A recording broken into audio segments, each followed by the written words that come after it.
Hello, this is William, and welcome to the fourth episode of William's Whiteboard. Again, I always like to take a quick moment to say thank you for all of you that have engaged with me and found the idea and this concept helpful.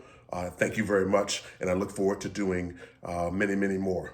So today's episode is called The 8 E's of Change Leadership. The 8 E's of Change Leadership. So I had an opportunity this week to engage with a new leadership coaching client.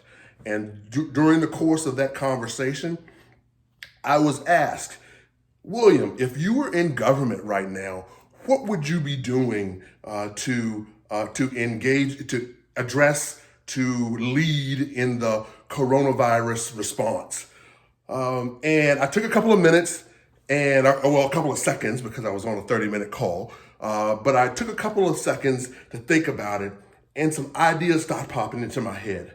And as a result of that, I picked it up later and said, what would I be doing if I was in government? And this is what I came up with, what I am calling the 8 E's, okay? The first one would be to engage, okay? Engage. Our teams, our staffs must know that leadership is involved, okay? So that first level of engagement, you've got to get into the game to realize, yes, I'm in the leadership role and I'm engaged, okay? The second is what I would call embrace, okay? And not necessarily embracing the issue, the negative issue of the coronavirus, but to embrace the idea that change is afoot, okay? The wolf is at the door. What do we need to do to prepare ourselves for the evolution of our future self? We have to embrace, okay? The third would be educate. Get to the facts. I often feel like today we interact in a world where the facts are loose, okay, and it's new, and facts are subjective. There is some point where the facts are just the facts, and that level of information should be broadcast and spread. So educate. Number 4, empower, okay? Your teams, they now need to be empowered to go think about a different version, a different interaction with their physical space. Okay, a lot of teams are going offline, telework, leaving the offices. Empower them to think about what are the opportunities to keep the mission going when we are interjecting geographical space. Number 5, expect. Or in other words, expectations, okay? When we are interacting or engaging in lengthy geographical spaces, okay, when we're interjecting geographical space between us, the thing that allows us to be effective is expectations, okay? That those expectations have to be set early in terms of what needs to be done, how it needs to be done, what time, how many, what quality. Those things need to be done, okay? So expectation setting is a critical component of change leadership.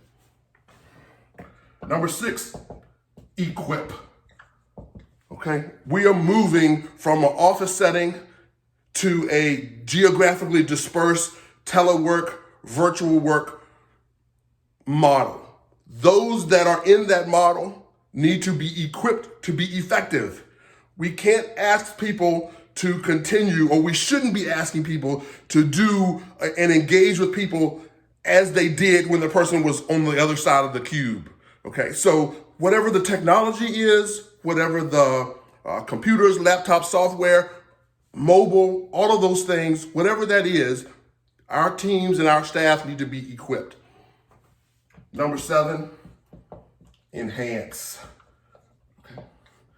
And what I mean by enhance is all the things that you have been doing, leaning into the virtual work office and team and telework and teams in a virtual setting.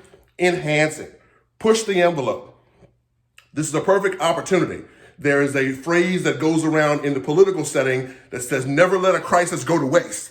So here is an opportunity to use the crisis to enhance your virtual capability.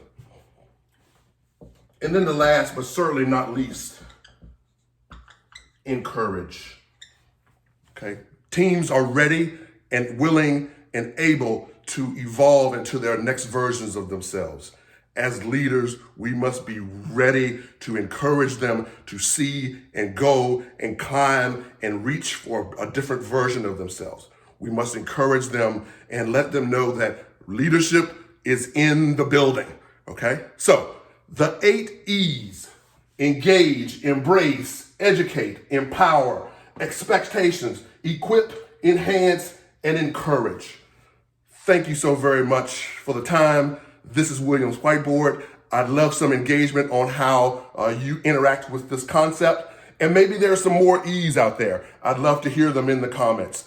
Thank you so much. And again, whenever you're chewing on a rough challenge, grab a whiteboard and some markers and get after it.